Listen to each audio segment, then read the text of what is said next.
Assalamualaikum warahmatullahi wabarakatuh. Perkenalkan nama saya Muhammad Ibnu Qayyim Kamil dengan nomor NIM 120202133 dari kelas RB.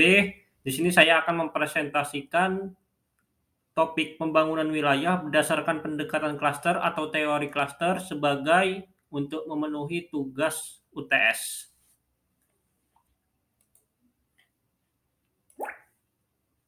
Berikut adalah profil saya.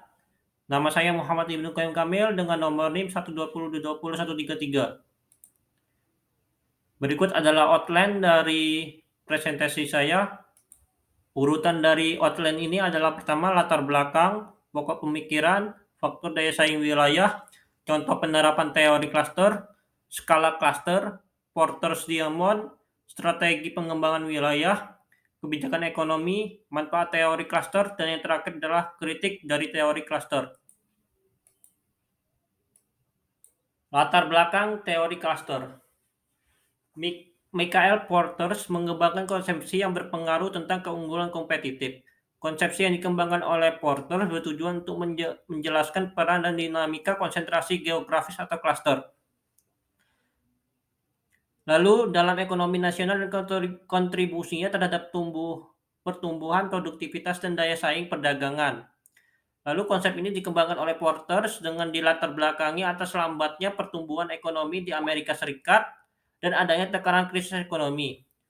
Menurut Porter, pendekatan tradisional kebijakan industri untuk pembangunan ekonomi tidak berfungsi, maka pendekatan tradisional digantikan oleh pendekatan ulang model pengembangan wilayah ekonomi dengan memahami terlebih dahulu faktor-faktor penentu keunggulan kompetitif dalam ekonomi global yang modern.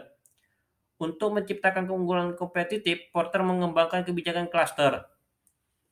Porter mengklaim cara pandang dengan kebijakan klaster merupakan cara pandang baru dibandingkan dengan cara pandang lama yang fokus pada kebijakan industri.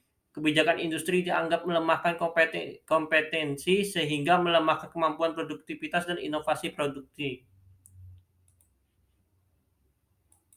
Pokok-pokok pemikiran pendekatan keunggulan kompetitif atau pokok pemikiran klaster.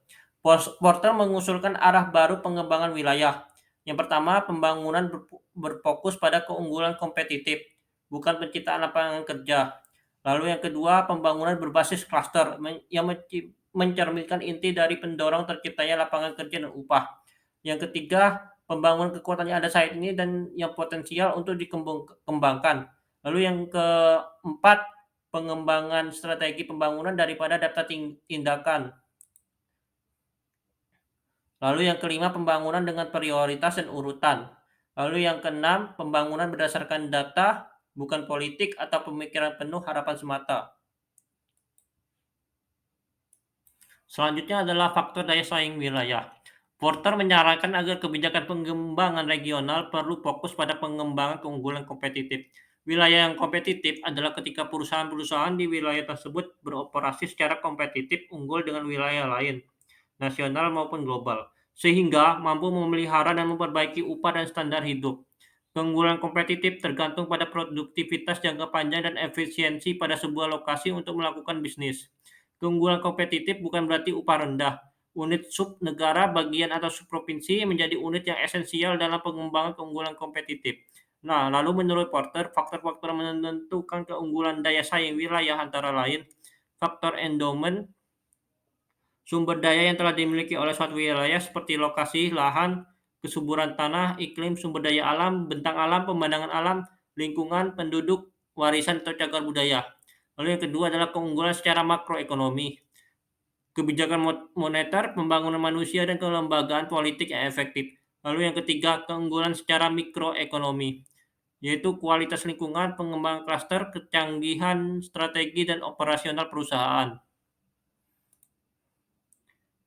Berikut adalah grafik atau gambar yang mencerminkan faktor keunggulan daya saing wilayah. Berikut adalah contoh penerapan teori klaster di Amerika Serikat.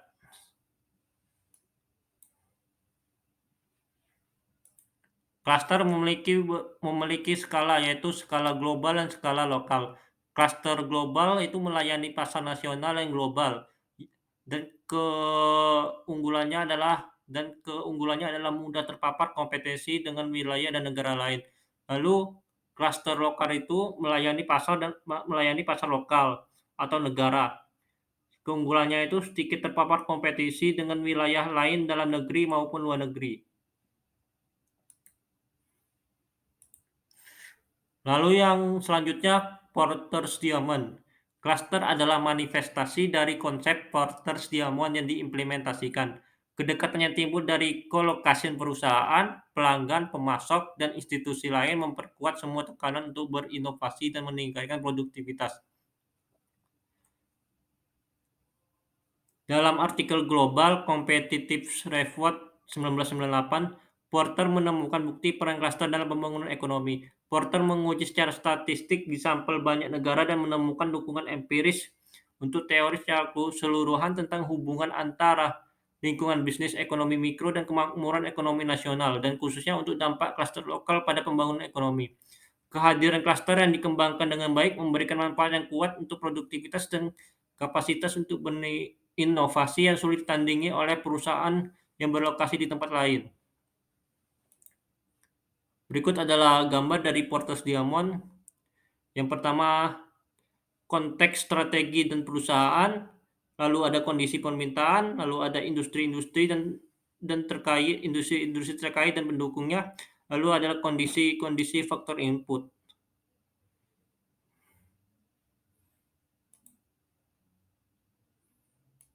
Lalu selanjutnya adalah strategi pengembangan wilayah.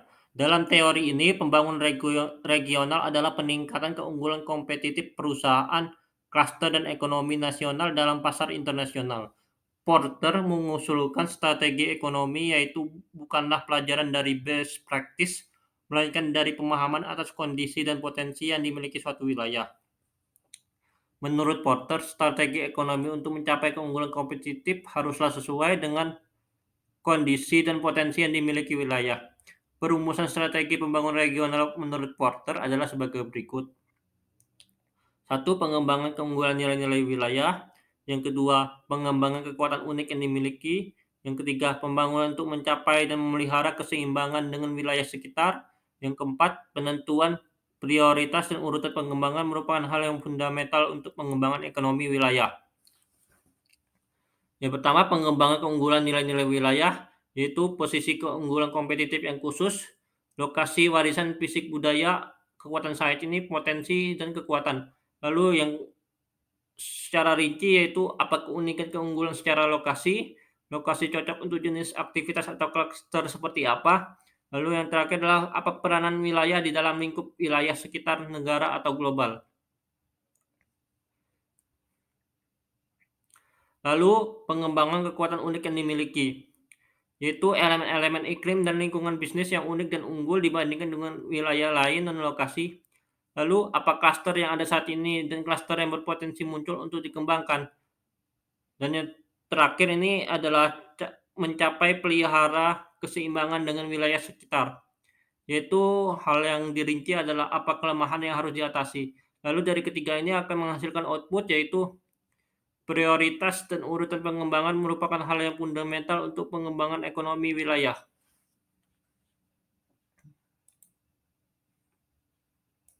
Lalu menurut Porter, kebijakan ekonomi yang mendukung pengembangan klaster adalah peningkatan daya tarik lingkungan dan iklim bisnis, yaitu investasi. Lalu yang kedua, pendidikan dan pelatihan tenaga kerja terampil. Lalu yang ketiga, pembangunan infrastruktur sains dan teknologi. Yang keempat, pencapaian standar kualitas dan lingkungan. Yang kelima, pelindungan sumber daya alam. Yang keenam, pembangunan infrastruktur fisik pendukung spesialisasi wilayah. Yang ketujuh, penyediaan informasi pasar. Dan yang terakhir, yang ke-8, pengembangan promosi ekspor. Berikut adalah gambar kebijakan ekonomi terkait klaster dengan sumbernya adalah dari Porter tahun 2000 halaman 29. Porter juga menekankan bahwa kebijakan klaster berbeda dengan kebijakan industri yang sebelumnya banyak dipakai oleh pemerintah yang dianggap oleh Porter sebagai kebijakan tradisional. Sementara itu, Porter mengklaim kebijakan klaster merupakan kebijakan dengan cara pandang baru. Menurut Porter, perbedaan kebijakan industri dan kebijakan klaster adalah sebagai berikut. Kebijakan industri itu bertumpu pada pandangan persaingan internasional.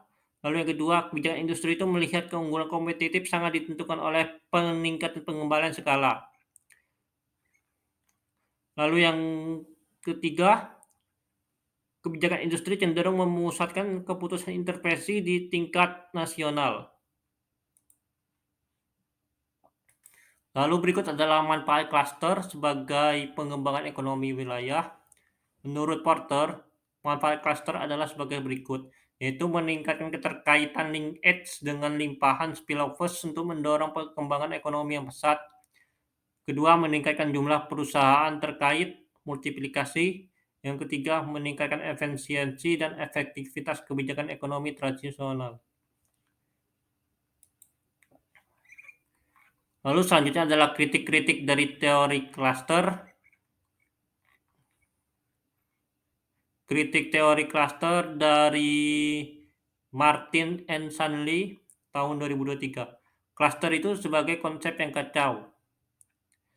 Merek klaster Porter telah tercemar sampai taraf tertentu oleh promosi dan konsultasi komersial ditambah dengan transfer kebijakan yang modis dan adopsi yang tidak lazim oleh lembaga pembangunan internasional, nasional, regional, dan lokal. Ketiga, skala dan level di mana klaster membentuk, mengoperasikan, dan memperluas belum ditentukan dengan jelas. Yang keempat, teori Porter memberikan perhatian terbatas pada dimensi sosial dari pembentukan dan dinamika klaster. Lalu berikutnya adalah kritik teori klaster dari Duranton tahun 2011. Menurut Duranton, konsep klaster Porter secara teoritis ambigu dan mempertanyakan apakah ada pemahaman yang cukup jelas dan pengetahuan yang cukup tentang masalah koordinasi dan kegagalan pasar yang dirancang untuk ditangani oleh kebijakan klaster. Kedua, selain itu diklaim bahwa manfaat pengelompokan terlalu terbatas untuk membenarkan upaya dan investasi yang signifikan dan berkelanjutan. Lalu yang ketiga, agar efektif, kebijakan klaster perlu dikembangkan dan diterapkan di lingkungan yang tidak pasti dan menghindari ditangkap oleh kepentingan khusus seperti kelompok lobi industri. Sekian dari presentasi saya. Apabila saya ada salah kata, saya mohon maaf. Atas perhatiannya terima kasih. Saya ucapkan wassalamualaikum warahmatullahi wabarakatuh.